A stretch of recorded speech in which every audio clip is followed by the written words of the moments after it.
So once again, everyone, good evening. Thank you so much for joining today's session. My name is Yogesh, and I'm a global market strategist with the Century Financial. Today, we are going to discuss about navigating market turbulence or advanced portfolio techniques.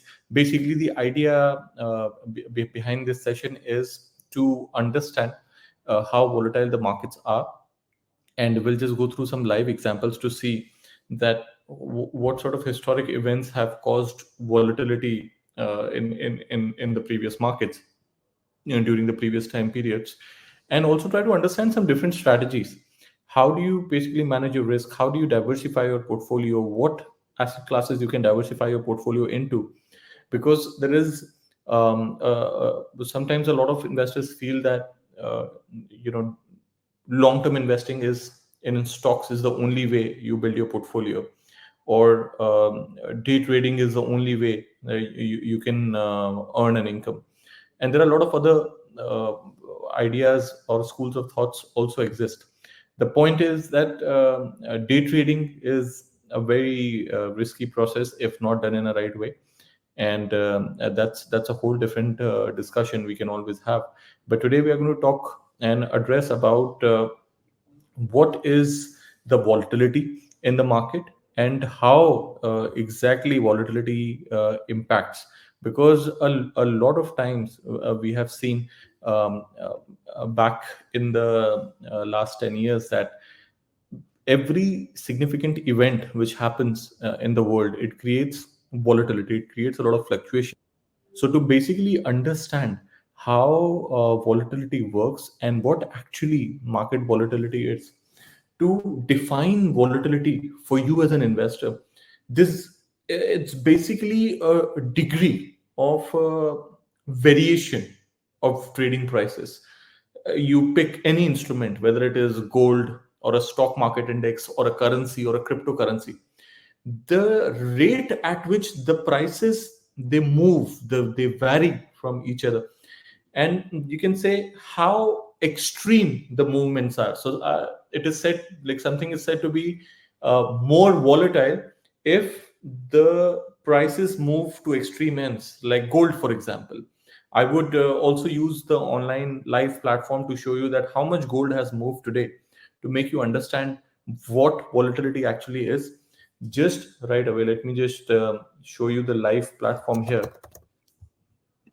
And I think it's one of the best ways to understand by actually looking into the price movements. And a lot of commodities, a lot of instruments basically show this volatility. And I'm going to show you today the movement of gold. We keep switching from this presentation to the live platform, so for the best experience, and you can always see how markets are actually moving. Guys, real fast, you can use your chat options which are presented to you in the right corner. And if you have any live questions or any thoughts, please ask me. I'll try to answer them while we are doing this session. Or just in case, if you have any questions regarding to your investments, if I'm not able to answer, my team will reach you out after the end of this session. So please continue to write. If you can see my presentation, if you can see the charts, or you can see the platform, please test your chat options. Just give me a yes or a okay, and I'll continue with the session. I'll get a fair idea that all of you can hear me properly. In case if you had to go somewhere later on, or if you're not able to complete the session, a copy of this session on YouTube will be uploaded along with all other webinars which we have done. This is something which we do weekly as an awareness session for a lot of investors. So please try to use your chat options, write yes or okay if you can hear me. And if you have any future questions, you can ask here as well. So currently we are looking at gold prices, and what here I'm most interested in, because this is where I want to show you how the volatility is. So as I said, when we talk about volatility, volatility is basically the degree at which the prices move, and how extreme the prices can move, right? To make it very simple, the extent to which the price of a financial instrument will fluctuate, and you give it a time frame in 1 day, in 20 minutes, in 30 minutes. And that's why if you see gold today, so I'm going to make this chart very just for today, and I'll show you the time also. Today is 21st November, and let me show you how much it has moved. This is cross here.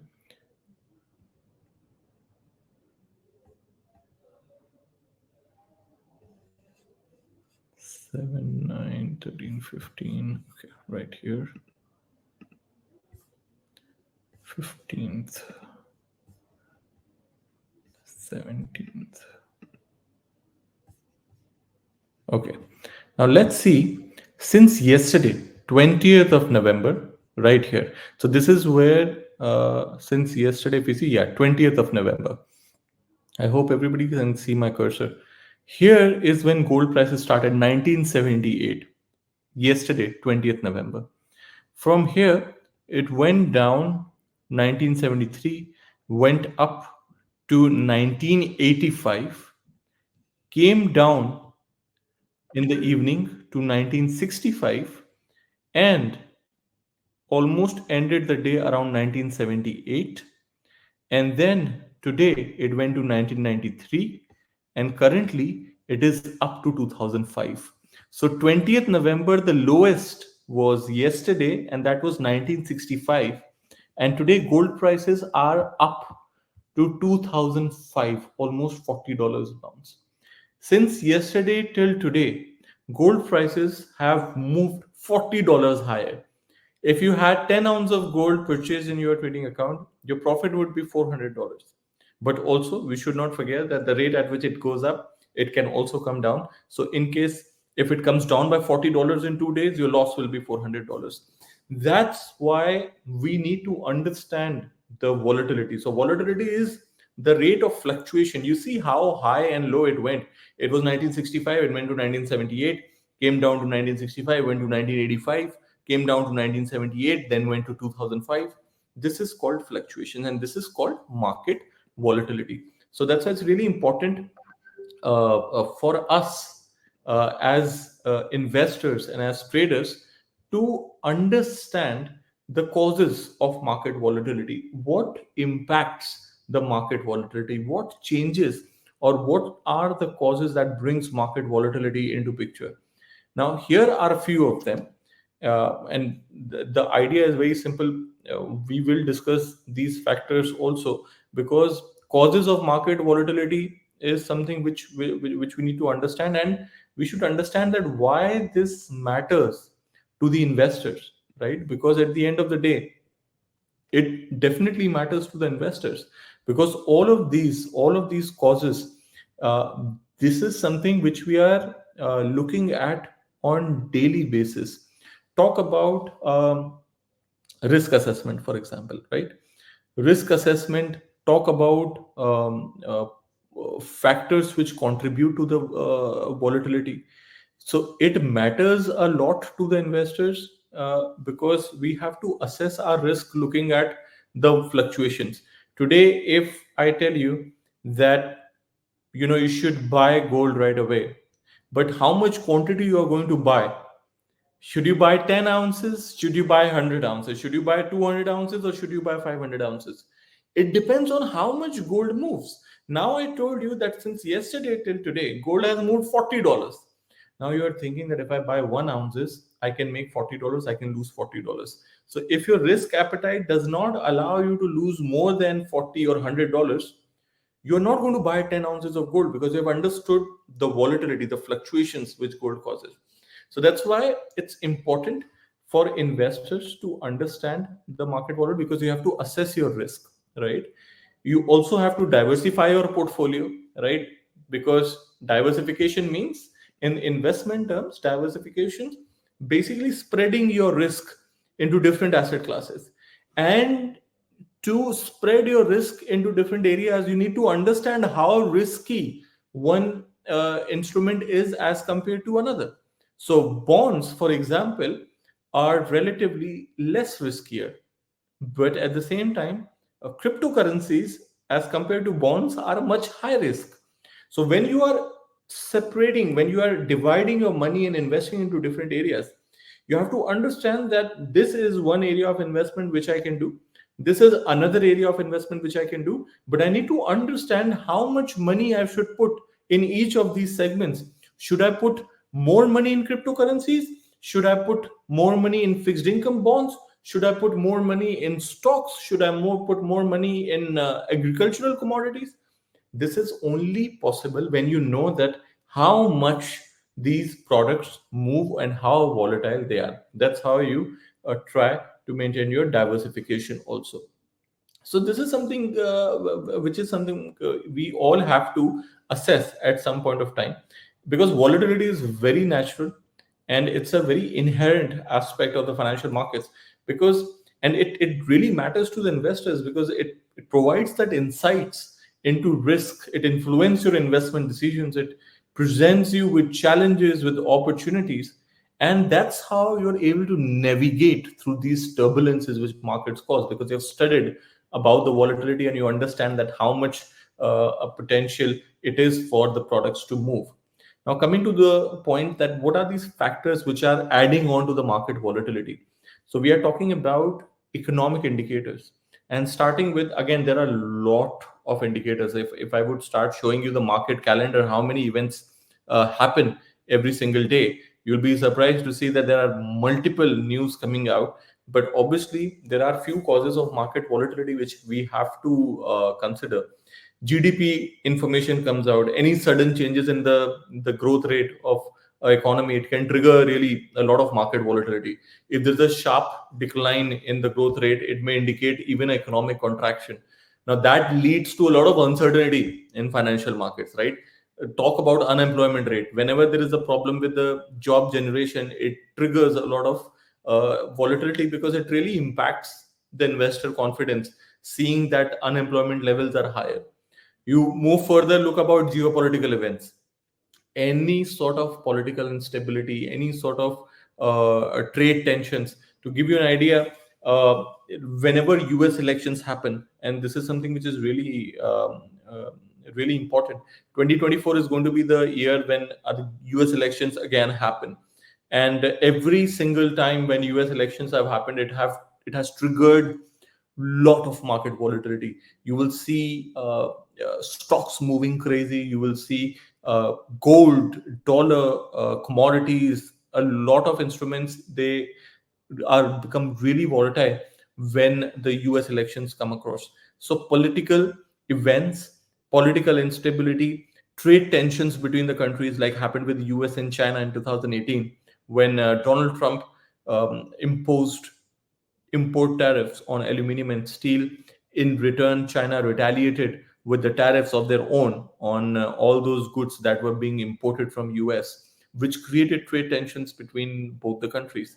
So these kind of events actually impact the market, and it creates a lot of fluctuations. That's why you need to always be aware of what's going on. You don't have to be a very certified person to trade or to invest.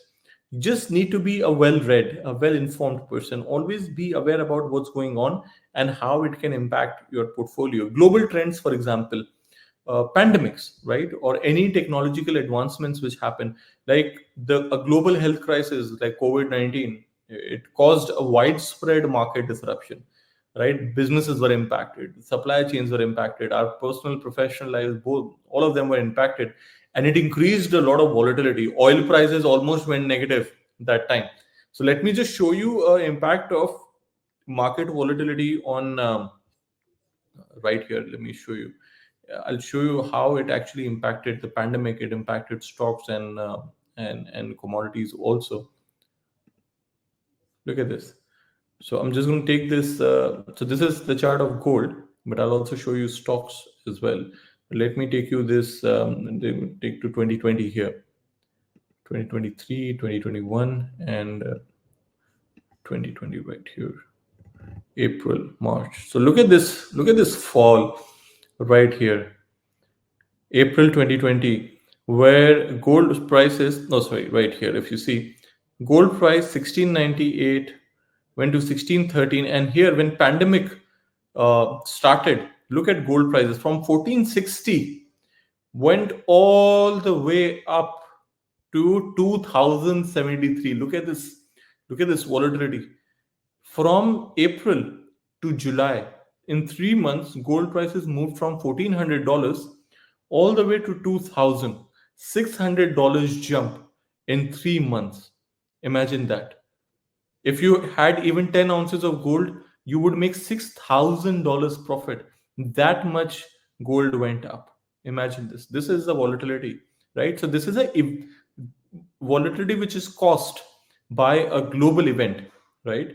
And let me show you the same impact on the stock markets as well. While gold was going up because of the heightened uncertainty, and it acts mostly like a safe haven, let me show you what was happening with the US stock market index during the same time. 2022, 2021. Look at this. Very evident graph. I think everybody can see this. 2020 pandemic, 29,397. Dow Jones went down all the way to 18,000. $10,000 dip in a stock market index at the same month, March to April. And then a bounce back, a V-shaped recovery as we called it, and continues to go up. So these kind of events, guys, create a lot of volatility in the market. Uh, Please, as I said, I will be more than happy to answer any questions if it comes across. If you're not asking any questions, I'm assuming that you're understanding each and everything. But as I said, this is a webinar. I'm sure me talking throughout the session will bore you a lot. So if you have any questions, please ask, and I'll be more than happy to answer anything which goes on. So here, as I said, that the heightened volatility actually impacts stocks. It impacts commodities. It impacts other sort of asset classes as well. Moving on, other factors, if I were to say global trends, technological advancements, like for example, what happened with COVID during the pandemic, there was a rapid shift in the technology, and innovation actually disrupted a lot of industries, right? It influenced the market trends, like Zoom, for example. Nobody knew, like, we are doing this webinar and you are attending because now you are very familiar with the technology of how webinars actually work. And a lot of us have actually found it very productive to just attend a webinar rather than going to a seminar. And that has only happened post COVID. Before COVID, there were not very too much of the webinars happening. It was once in a while event.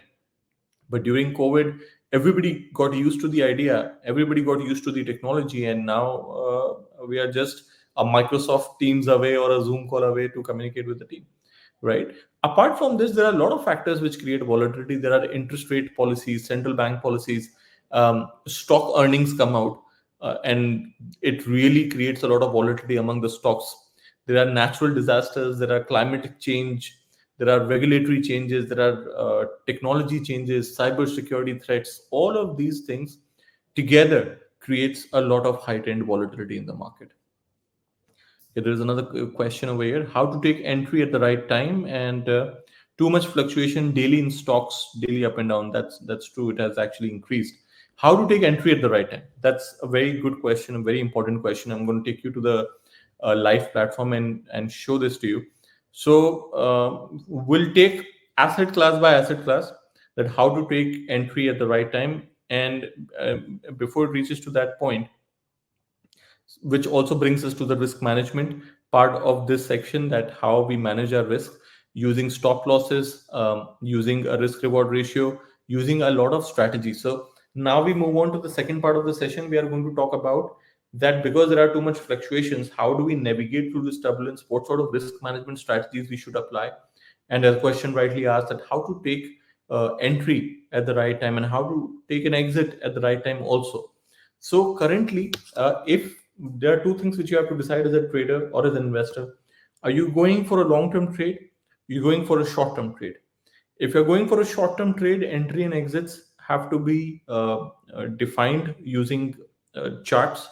Nothing too complicated. Let me just show you this real quick. So give me a instrument. I mean, I can use a commodity, I can use a stock also. But if there is anything which you are tracking and you want me to show you a entry or exit on this, I'll try to do that if the product is available on this platform. I can probably pick a stock, or I can pick a commodity, or I'll just go with the S&P 500 index if you wish to, because we are mostly going to use technicals. So I think, let's say, unless you have a preference, okay, Tesla. There we go. So here, let's take a stock, and I'm assuming that this is going to be a short-term trade, not a long-term position, because if it's a long-term position, then we move more towards fundamental. We start looking for the future orders of Tesla. We start looking at the balance sheet. We start looking at what the EV trend looks like in the next 5 years, and becomes a lot more fundamental. But if you are going for a short term, let's say 2 or 3 days of trade, then what I would normally do is, let me just open the stock right away. So here we go.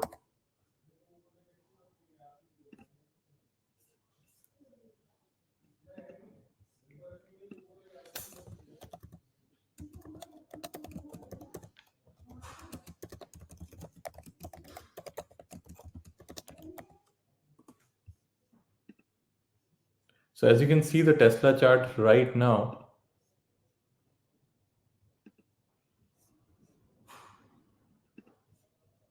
right now we are going to what we are going to do is look at the interval, look at the duration also, because this is something which is we need to understand. We need to set the price target also. Currently, the price of Tesla, as we see, is around 241, right? Now, from a fundamental perspective, if you will see overall Wall Street analysis, and I'm talking about only a fundamental, towards a fundamental analysis. If you see overall analysis of Tesla from a fundamental perspective, a forecast on a higher side for the stock, it's around 380, which is on a very higher side, and lower forecast is as low as around 85 also. An average price target has been around 247. This is something which a lot of analysts have given, right? If I had to look at something from a technical perspective in a very short term, say, probably looking at an hourly chart or looking at a very small interval. So let me just show you right here. I'm looking at a 1 hour chart right now.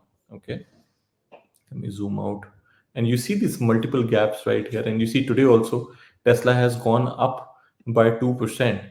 And when we see on a short term chart, looks mostly a very strong buy. It looks very bullish also. And there is if you see a 20-day or a 50-day moving average, so you're talking about entry, right? So look at the closing prices for last 40 or 50 days, and there is a way you can do that.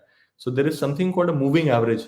Okay, and here you write the period, 50 days for example, and this is the red line. To make it visible, I think, yeah, okay, I'm going to make it a much more greener, so that, or red is just fine. Save.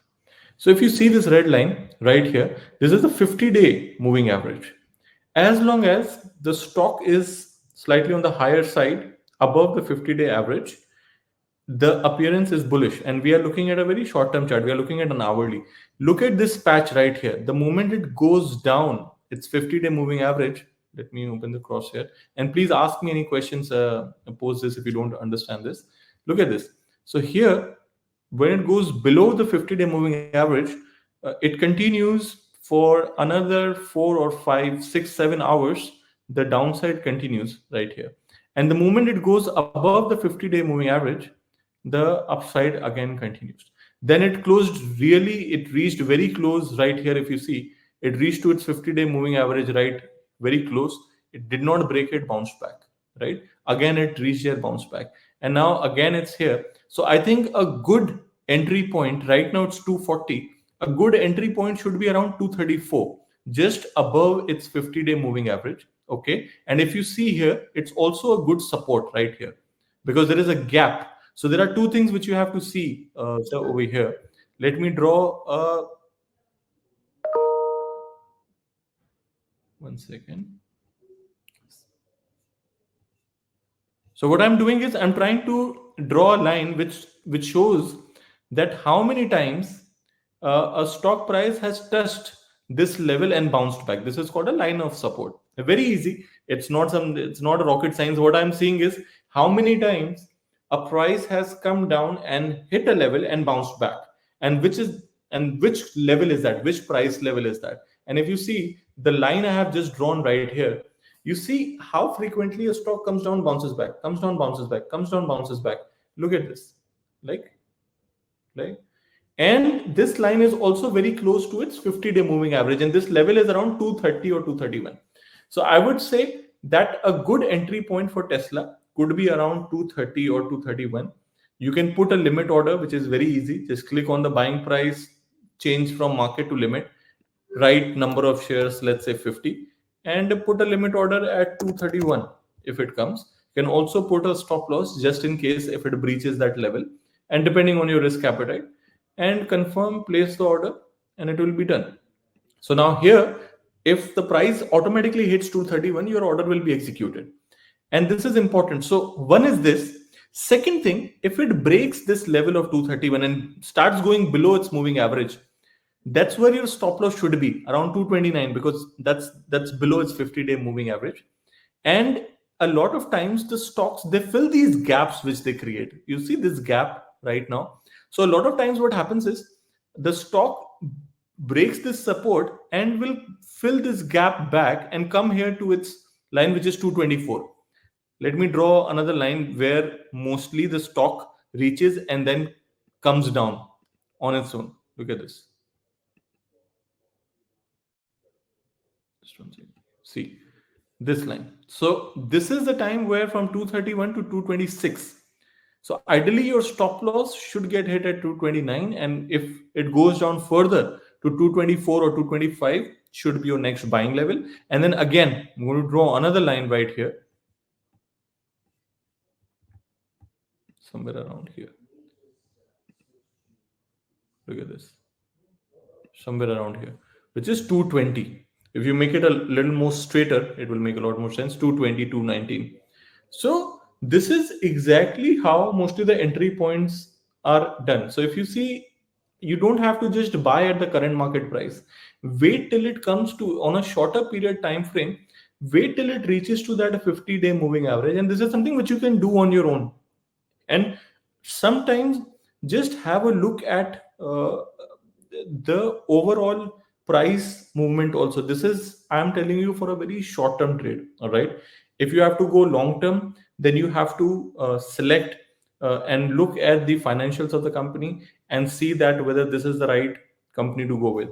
But for a trading perspective, I think currently it should come down to 231 is when you can enter, but put a stop loss $3 to $4 down if it breaks that 50-day moving average line. So what is the moving average, 50-day moving average? It's nothing else but a average closing price in last 50 days. So they draw a line as a technical indicator that average line of closing price, this has been an average closing price. So if it breaks that line, which means a new low is coming, and if it breaks that line on the higher side, probably a new high is coming. So this is basically how the entry and exits are formed. So this is for the stocks. Similarly, for gold also, you can see the support resistance, draw a 50-day average line and see where it is going. But please beware that the technical perspective works only mostly when you are looking for a short-term trade. If you're going long-term, if you want to buy gold for a long-term scenario, then you have to consider a lot more factors. What is central bank thinking about the interest rates? What is going to be the result of the war which is going on right now? Is it going to get more escalated? Because if it escalates more, then people are going to invest more in gold and prices might go higher. So a lot of things you have to see when you're looking for a long-term part. But for a short-term period, just take a very small interval, 30 minutes or 1 hour chart, put a 50-day moving average line and see whether the price is above the average line or lower. Like what you did in 50, you can also draw a 20-day average line also. So just go to technical, go on moving average. Instead of 50, you can select 20 also and see it is very, even the 20-day moving average line, if you see right here, it's around 234. So your first entry could be from 239, it could be 234 or 231. Like I gave you both. So 20 days average, 50 days average, there is not much difference. One is 234, another is 232. You decide what your level needs to be. But right now it has already rallied. For today, current price doesn't make sense to enter right now unless it comes back to 234 or 232. And that also, by please put a stop loss, because if it goes below that moving average line, it might fill this gap which is here and might come down again somewhere around here, which is 225. So if you can hold on to it 225, you have that risk appetite, then hold on to it. Otherwise, just book your loss before that. Wait till the level comes down to 225 or another entry point, which will be 217, which is here, the support level right here. Right. So, and this is a very good question asked, because you don't just see the price and buy then and there. The entry and exits are really, really important. And once the technicals are only used to determine a good entry point, it reduces your chances of speculation. I mean, you're still speculating if you're doing a day trade, but defining an entry and exit reduces the probability of your stop loss being hit. Currently, it's basically it's directionless. You just see the price and buy right away. Can go up, can go down. You're 50-50. But when you see your moving averages, when you draw your lines and see, okay, this could be a good idea, so you put a limit order. It may come, it may not come, but it's better to enter at the right time and not trade, rather than having that FOMO of just doing the trades right away. So that is something which we always encourage the clients to do.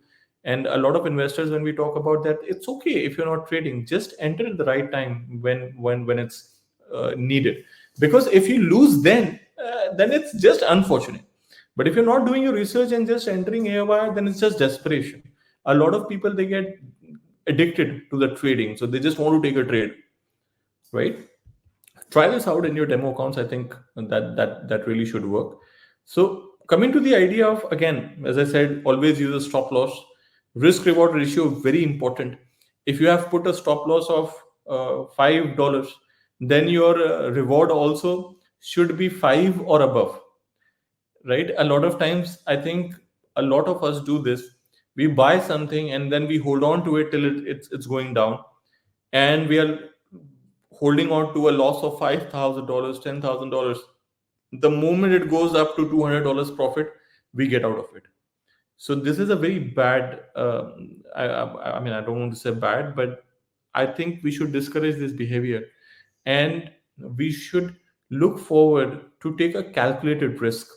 This is also one thing. A lot of us, we feel that taking risk is not good. Higher risk, high reward. No, I don't want it, because I don't want a high reward to and take a higher risk. What if I lose everything? High risk means calculating that risk also.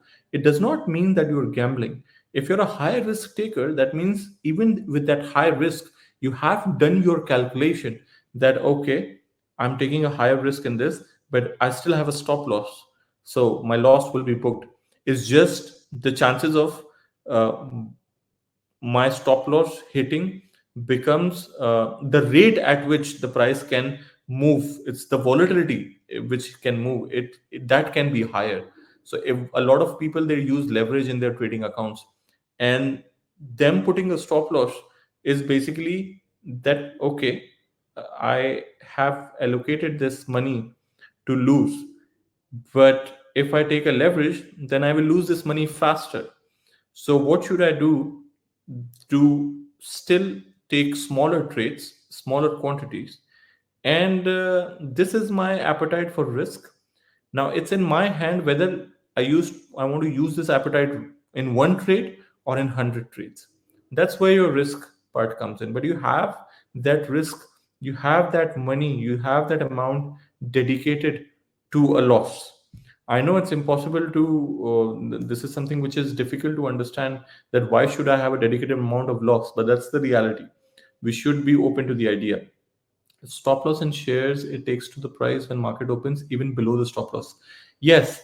So a question asked here, that if we put a stop loss in shares, and if market closes and next day opens at a gap below the stop loss, so the stop loss which will be taken will be the price at which it opens, which could be lower the stop loss. So for that, there is a feature called guaranteed stop loss, and the guaranteed stop loss charges you a certain premium for that. And it doesn't matter whether the market opens at a gap lower. If you have put a guaranteed stop loss and paid a premium on it, it kind of hits the stop loss. But if your order doesn't get hit and prices move, your premium doesn't probably come back, because it's like an insurance which you put. Ideally, so I'll give you an example today. In Nvidia, for example, so tonight Nvidia is going to come up with their earnings result, and their revenue is expected to, the Wall Street has put a very big estimation as compared to their previous revenue in the quarter, which was around $11 billion. This time today, they have anticipated a revenue of 16 billion, which is 50% increase. And the earning per share, which was around $2.1 earning per share, they have estimated around 3.1, which is also 50% increase. If those numbers are achieved by Nvidia, which has already gone up by $100 this month, the movement can be really wild on the higher side. But if those numbers are not achieved and stock comes under pressure, it might go down and open at a gap lower. So what I do in that scenario, I do something called as a price action analysis. I'm going to show you right now, and this is specifically for those clients or those investors who like to trade in the earning season. And this is something really, really good. Let me show you the how the price action analysis actually works. And this is really something which is uh, really, really good. I think the price action analysis, and this is 20th November is today. Let me show you how this would work.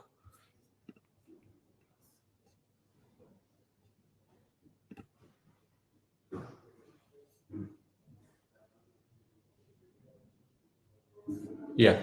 So price action analysis, basically, I have to change the screen right here. Let me.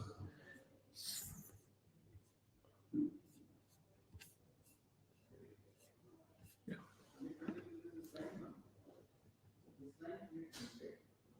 Stop sharing.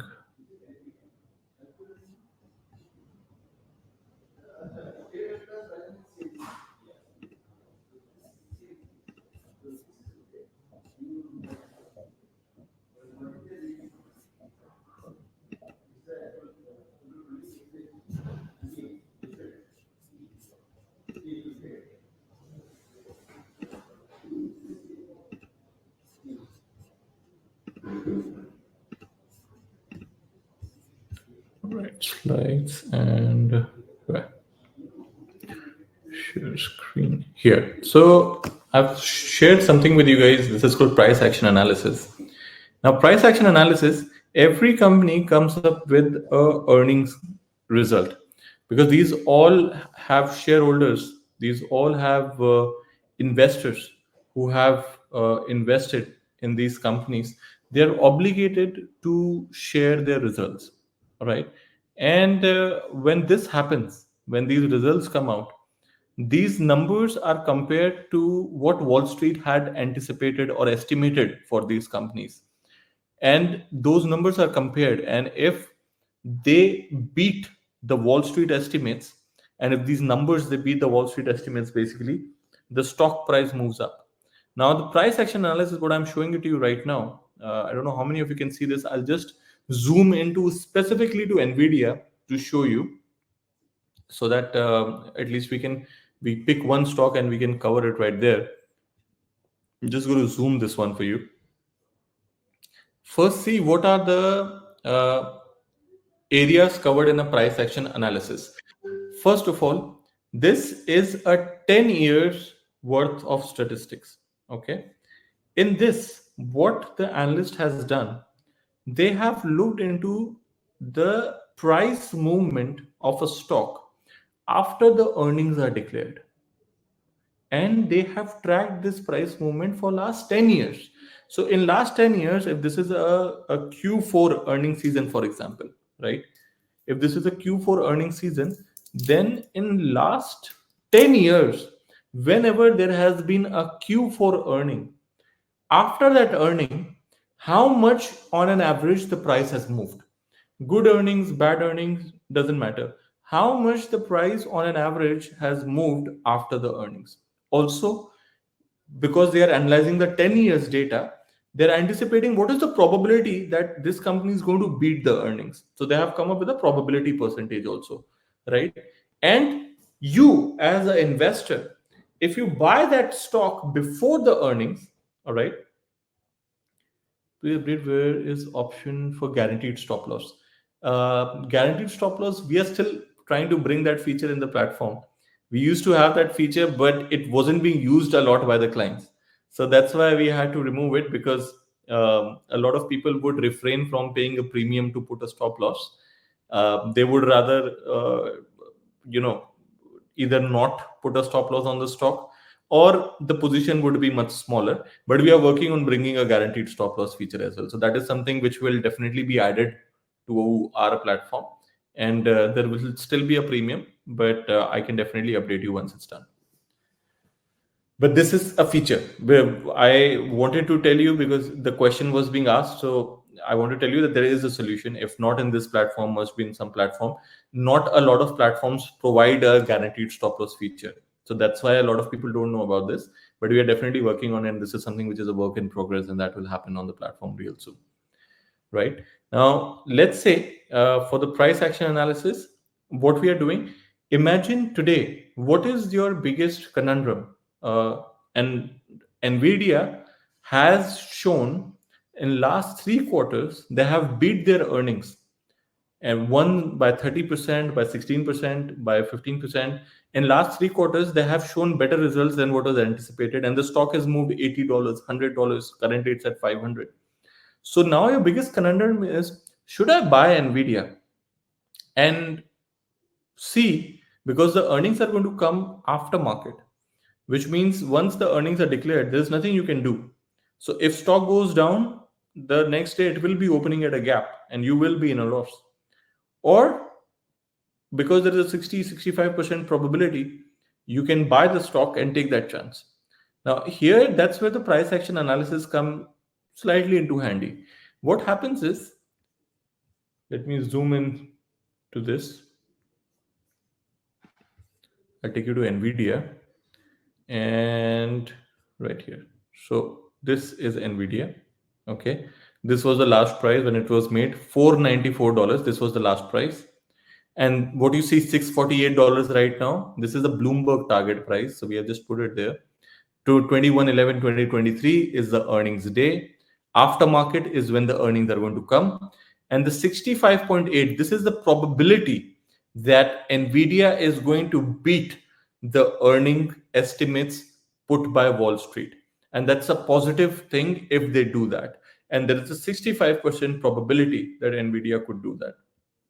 Now, next number, what you see, 7.1%. This is called implied volatility. I was talking to you about volatility so much, why it was important. So even in price action analysis, volatility is so important. Implied volatility means that the volatility which is created in a day, one day implied volatility, that the fluctuation which is expected after a certain event is what is implied volatility called. So 7% movement can happen up or down after the earnings come, right? And next option, what you see right here, this is the Q4 earnings, right? So next option, which you see, 4.8%, the day when Nvidia declares earnings, if you buy the stock and hold on to it for one day after the before the earnings, and hold on to it after the day after earnings has been declared and the day closes, on an average in last 10 years, it has been seen that an investor earns an average return of 4.8% after the earning is declared, and the investor sells the stock on the same day after the earnings is declared, right? 9.4 is if you buy the stock before earnings and hold it for a week. On an average, it has been seen that the investor earns a return of 9.4%. If you buy the stock before the earnings, hold on to it for a month, it has been seen that the average earning interest is 11.3%. Average earning return is 11.3%, right? So now the decision for you to make is, Should I buy the stock, hold on to it for a day, for a week, for a month? Because in last 10 years, if you had done this, these were the respective returns which you could have generated. But as you can see, the next two columns also show the maximum gain and the maximum loss. So if you, for example, the last two columns, which shows 19% and minus 23%, it indicates that had you bought Nvidia in last 10 years on an average before the earnings and hold on to the stock for 1 month, the maximum gain you could make is 19%. Maximum loss you could make is 23%. It's given. Same is given for T plus 7, the trading day plus week, or the day of the trade. What much is the maximum gain? What's the maximum loss? This is called price action analysis strategy, and this is done to handle or navigate through the volatility, because fluctuation is going to be there. So you need to know that how in last 10, 15 years the stock price has actually moved after earnings, right? And this is not something which you can Google. So a lot of these numbers come from our in-house research, where we sit and try to identify these numbers, and we do backtest these strategies and see, right, in last 10 years we have seen that Nvidia, when the earnings come out, the average return if an investor holds on to the stock for a day, for a week, for a month is this much. In that duration, the maximum gain and the maximum loss is this much, right? And this is done for a lot of these stocks which are earnings happen. Somebody just asked a question, when do the earnings come? So earnings come every quarter. Jan, Feb, March, April is the month when the results will be declared. April, May, June. Next is July, is when the volatility will be high. July, August, September, October is when the earnings are going to come. So October earnings has started. Today, it's already going November. For 2 months, it's going to go. So November, Nvidia, tonight, Nvidia is going to come up with their earnings. 65% chance, 65% probability that it is going to beat. And look tomorrow that how much the stock has moved. If it doesn't beat the earnings, then stock might come down. Look the percentage movement, how much it happens. So if you have any demo accounts, actually practice accounts, demonstration where the equity is fake, plastic money, you can actually buy Nvidia share before the market close and see the result for yourself. It could be positive, could be negative. At least you will get that experience that how much a stock can be volatile during the earnings season. You can call your RMs after the session, the one who have contacted you and put you on this webinar, and tell them that I need a demo account and just buy 50 shares, 100 shares of Nvidia in a practice account, in a demonstration account. Please, whatever information or strategies we are sharing here, it's for information purposes only. If you try to use one, please talk to your risk experts, risk consultants, talk to us to do it, how to do it right. So demonstration accounts, plastic money, practice account, which is fake money, you can try to take a trade there and see for yourself that how it works out. Those who don't want to use the platform, just write it in your diaries that I'm buying 100 shares of Nvidia at a price of this much, so that tomorrow, even on paper, you'll be able to see that how much movement has actually happened, right? That really helps you to experience it for yourself. So this is one area. A lot of times we see that there are different sectors of investing when we are doing risk management. Pick out different factors. If the economy is going towards acceleration, start investing into luxury stocks, financial companies, start investing into construction, real estate companies, because it really shows that acceleration. But if you see that they're inching towards a recession, take money out of tech companies or growth companies, start putting money into value stocks, which gives you a fixed dividend. Coca-Cola, Walmart, McDonald's, these companies, they're not really volatile, but they give you a fixed income also. Fixed dividend. Fixed income, when I say, in the form of a dividend. The stock can still appreciate, it can still depreciate, but then if you pick out what industries are better to invest in, what phase of economy, it really eliminates a lot of surprise from your portfolio, right? So that is one thing.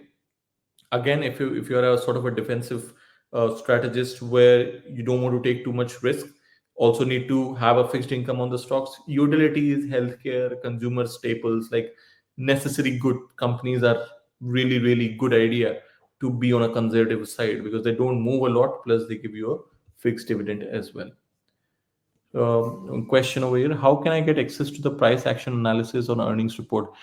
Just talk to your RMs, guys. They will really help you out, because this is something which we create for a lot of clients, a lot of people. And if somebody wants to understand this, this is not available online. This is not something which is being so a lot of data and numbers are like, if you put earning news for Nvidia, it will be there on Google. But what I'm showing it to you, it's not something which is available online.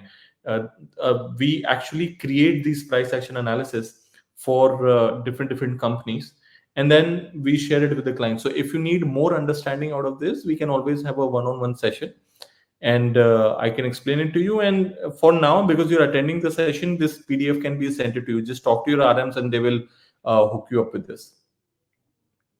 Right now, before we end the session, I want to pick out few more strategies. One of them is SIPs. This is something which is a very common thing.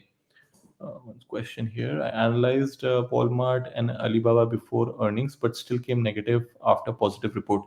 See, a lot of times what happens, because there are three things which you really have to see, and those three things is: one is earning per share, second is revenue, third is the future outlook. Because future outlook is something which is really important. Why?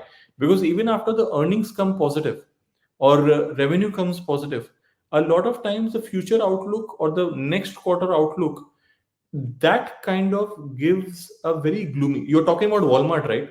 If you go back to the earnings, I think it was a week ago, if I'm not wrong. But if you see, the stocks actually dropped after, when the company, they showed a very cautious outlook on consumer spending. So their earnings and revenues, they completely beat. And this is a very important question which is being asked here, that after Walmart beat the earnings and revenue estimates, why the stock came down? It came down because if you see the entire earnings after the earning per share and revenue was beaten enough, the stock dropped because they issued a statement that they were very cautious on the future outlook for the next quarter because of the consumer spending, and the revenue gained on the strength because of the e-commerce business more, right? But here we normally saw it because the stock went down around 7 to 8% because they gave a lower than expected forecast for the year. And ideally more is expected out of Walmart because end of the year is coming, right? Shopping season is coming. So basically what happens is the expectations are much higher for the next quarter because shopping season is coming. But what has happened is inflation has come in for some categories. For some categories, deflation has still taken a hold, and that is something which can actually put Walmart shoppers into the picture, because in while the time inflation was there for Walmart, the prices were high, revenue was high. But now for some products, it's a very deflationary perspective, which can be really good for the consumers like all of us, but it hurts the sales of the Walmart as a company. So three months ago the inflation was high, but because of a rapid increase in the interest rates, the inflation has been controlled, and for few products it's almost deflationary perspective. If you see some grocery items, they still continue to remain higher. But if you see items like dairy, or items like eggs or chicken or seafood, for example, the prices have come down, and that is going to impact the future sales of Walmart also. So that is, again, there are discounts coming in, there is a relief coming in for customers as holiday gifts, right? If you see general merchandise prices also, they have continued to fall down. So that is the problem with Walmart right now, and that's why the sales, if you see, they have risen in part because shoppers have had to pay higher prices for many items during a period of inflation. That was the reason that why their earnings came really good, right? So this is, again, as I said, sometimes the earnings and results can be really good, but the future outlook is gloomy. So if you search more about it, you will get to see that in last 3 months, because inflation was high, Walmart was able to make higher sales, and that's the results which are showing. But the next quarter outlook, especially during the festival season, it might impact their numbers, and they said that. So if every earning transcript, if you read completely, you will see that they issue these statements where they go very cautious outlook for the next quarter, not up to the estimates of what Wall Street anticipated. And the prices of dairy items, eggs, chicken, seafood, this is going down, and this is going to impact the sales in the future. That is the reason why Walmart prices have gone down around 8% after it reached to that high. So thank you so much for highlighting this. A lot of times, people get confused that why, if earnings and revenue is really good, why stocks are going down. Future outlook, that is a very important feature in every earnings. EPS, revenue, future outlook. So you should always look at the future outlook as well before once you see the earnings after, right? Uh, Coming back to the point, stick to the SIPs. A lot of times when markets are going down, investors tend to take money out of it thinking that how much down is going to go. Please stick to your SIPs in the event of a downfall, because that is the best thing you can do with your investments. Like S&P 500 2022 was complete downside, but if somebody had an SIP, kept buying, kept buying, kept buying, kept buying, so now when index has gone up, they've got a very good average price and they have earned a lot of profits. So SIP is something which you should definitely continue to do regularly. Use an index fund to do it. In case of S&P 500, there's a ETF called Vanguard SPX ETF, which sort of replicates the return from the original index, very close, very low tracking error in that. So you can pick that index also. Second thing, bonds have become a very favorable part of any investment portfolio. Diversification, as I said, that volatility is important for us to understand so that we can diversify well. I'm going to show you real quick a portfolio here. Second, let me stop this slides, and I'm going to show you one a way of diversifying it, and I'm going to be very, very quick with this here. Yeah. And this is something we have shared with a lot of people. Look at the diversification perspective of a portfolio, that how much we can diversify. Look at this. So a portfolio here, the numbers are, so we created a $10 million worth portfolio, but it can be any amount. But look at what we have put money into, or we have suggested something which you can definitely see. Diversification is really important, and diversification in different areas is very important.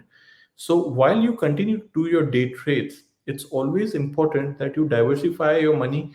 What we did was something called a ladder portfolio, where you don't buy a stock portfolio at once, but at different phases. So if the market you feel is too high, you start with phase one, just use 20% of your equity and buy.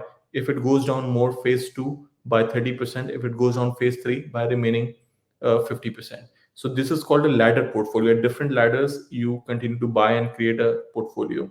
Then a part of your portfolio should be dedicated to seasonality based strategies. Some bonds also. Bonds are currently giving a fixed income. And if you see a corporate bonds portfolio, real quick, let me show you a corporate bonds portfolio right here.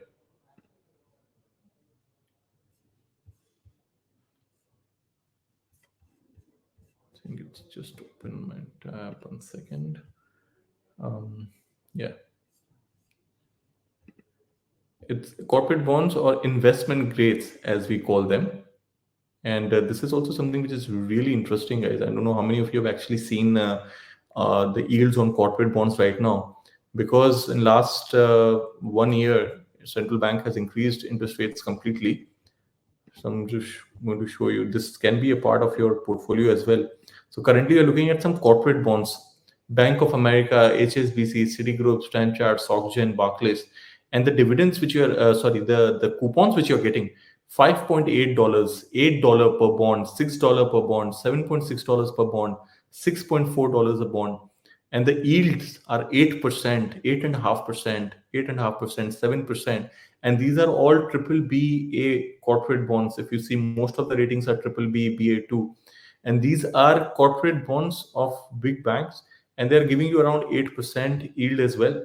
So while you do your day trades, while you do your price action strategies, while you do your seasonality patterns, ladder portfolio, bond portfolio can also be something. Corporate bonds specifically can be a part of your portfolio. Again, as I said, guys, this is for your awareness and information.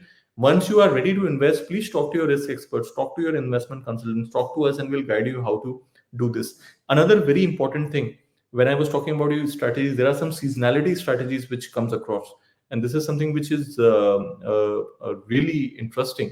And this is going to be the last strategy which I'm going to talk about here. If you see this, uh, yeah, let me show you some seasonality based strategies and how it actually is done.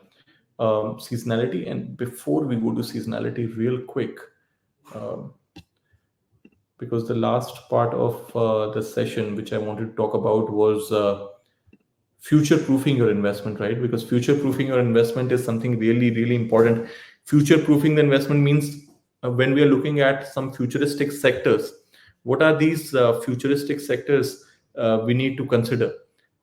Change is inevitable, and whether you talk about AI, EV, cyber security, these are the areas which are actually getting a lot of importance right now. So for another 5 6 years, if you're looking for something, there is something called growth portfolio, as it appears on your screen right now, since we are talking about it. And these are the companies which have been, again, this is from when we talk about future proofing your investment, we are talking about all those trends which could be big in future. So the companies like Ultragenyx Pharmaceutical, which is a DNA sequencing company, follows it cures illness of very rare diseases and has a few drug trials awaited right now. Charge Point Holdings, which basically build electric vehicle charging stations across Europe and the world. Cytokinetics, Oatly Group, Teleperformance, Alteryx, Plug Power, NextEra, which is renewable energy, Okta Inc., which is a cyber security solutions company. All of this. So to future proof your investment, you have to start investing into those companies which could be the future area. AI, robotics, Nvidia. Look at those kind of companies. If technology is going to go through a rapid transmission, or all of us are going through a very rapid transformation where technology is playing a really important role. So AI, robotics, electric vehicles, cloud computing, uh, DNA sequencing, cyber security, these are the areas which are going to get much more bigger. So please start looking towards those companies as well.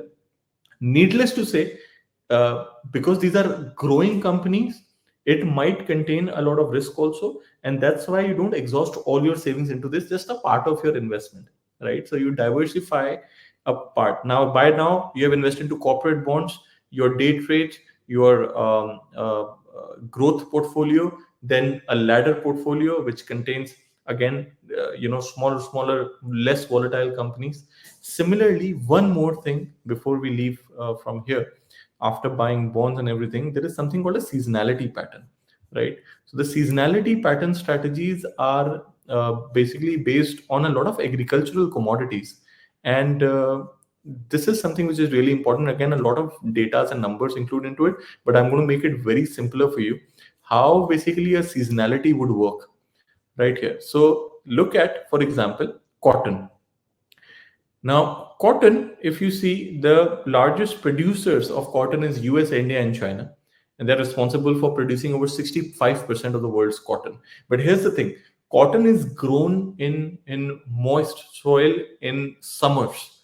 And in December, as a month, has been chilly for India and US, which stresses out the crops and the harvesting, and the supply, it always is less in December. That's why the prices go up in December.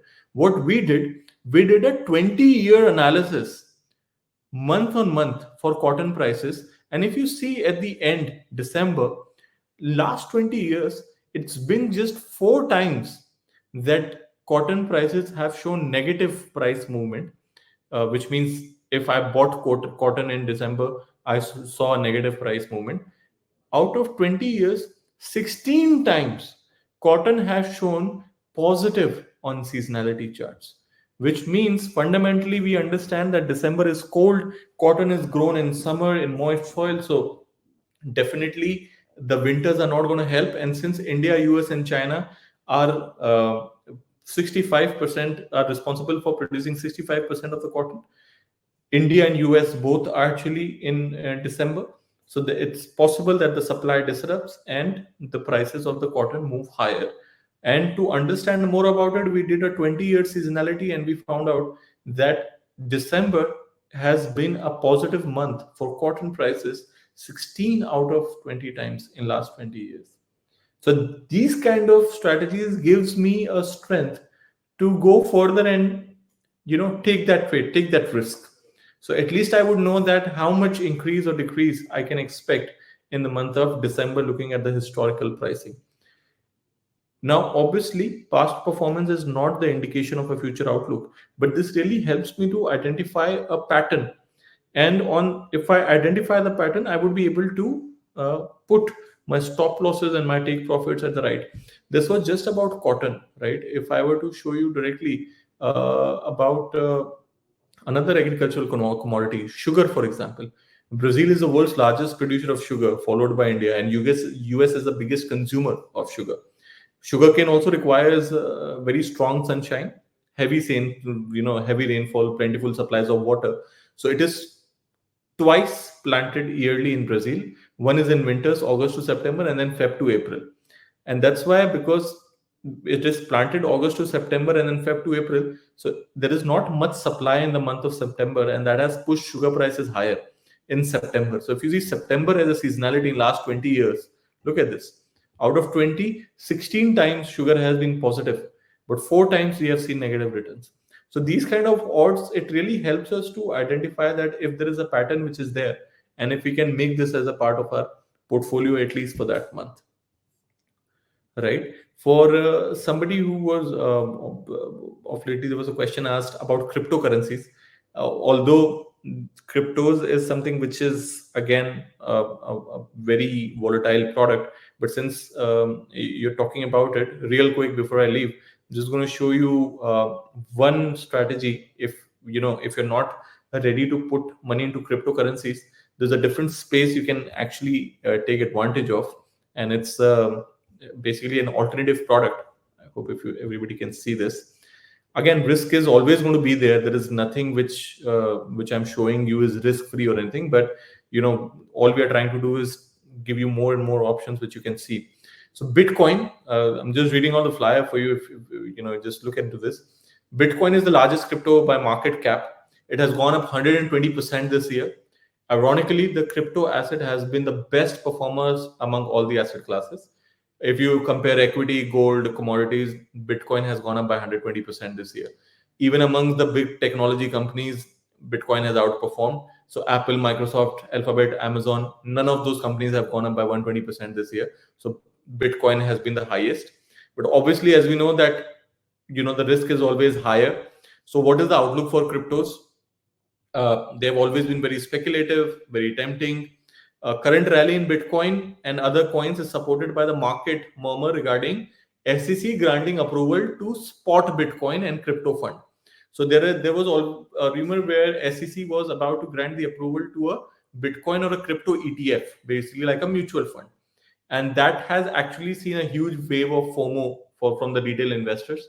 And a lot of index providers are lining up to create these ETFs and for Bitcoin and Ethereum, right? So the market technical suggests Bitcoin is on the verge of a technical breakout above 36 or 37. For Ethereum, it could go above 2000 also. And if you see other altcoins, Ripple and Cardano, they might also see the upward swing. Now the point is, global assets in ETFs tied to spot Bitcoin is around 4.1 billion, right? If this new regulation gets passed from SEC, and if give these approvals for these crypto ETFs, so there are these ETFs, BITO US, GBTC, Ethereum, Bitcoin, and if these get approved, these are the alternative products you can invest rather than investing into a cryptocurrency.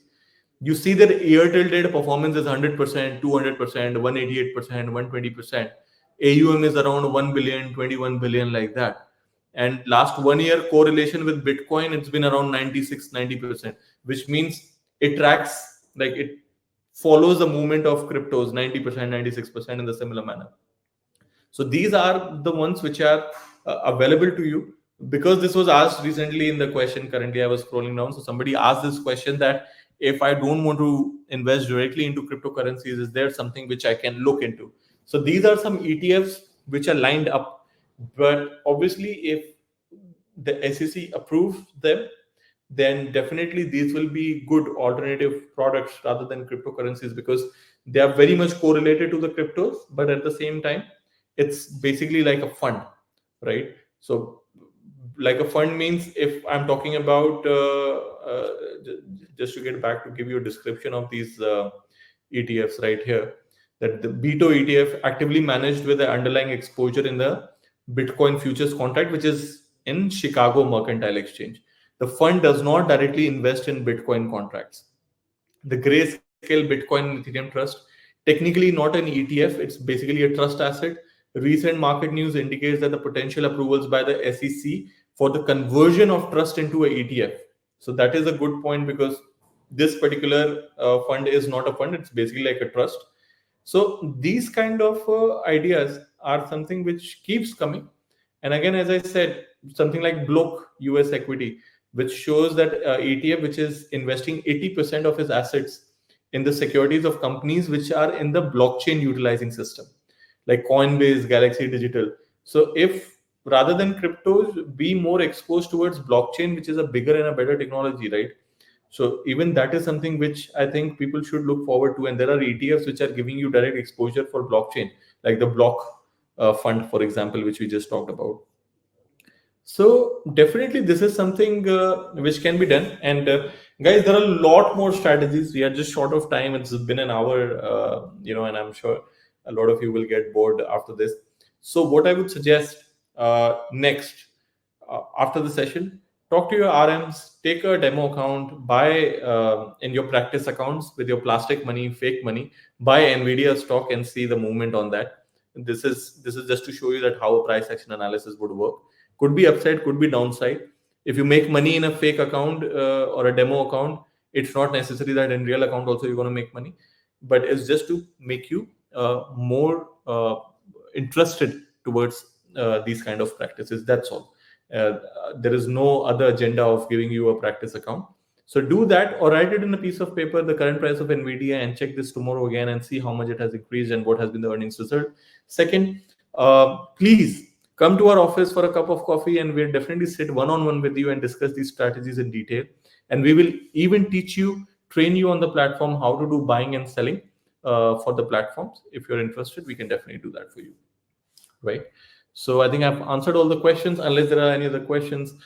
Thank you so much for giving your time. We do these webinars every week with different topics. Next week, it's going to be Vivian, who's going to cover the technical aspect of this industry and about financial markets. And I will be definitely available for a one-on-one chat here in my office in Emar Square, or on a Zoom or a Microsoft Teams session if you wish to. Once again, thank you so much for giving your time. We'll definitely see you next week. Same day or slightly different. Sometimes we do this on Tuesdays or Wednesdays, but around the same time, 7 p.m. with a different topic. And till then, if you have any questions, please reach us out, and we'll definitely try to answer all those questions. And please meet us. So you have a really good night. And once again, thank you so much for joining this session. My name is Yogesh, and we'll be back next week with a different topic.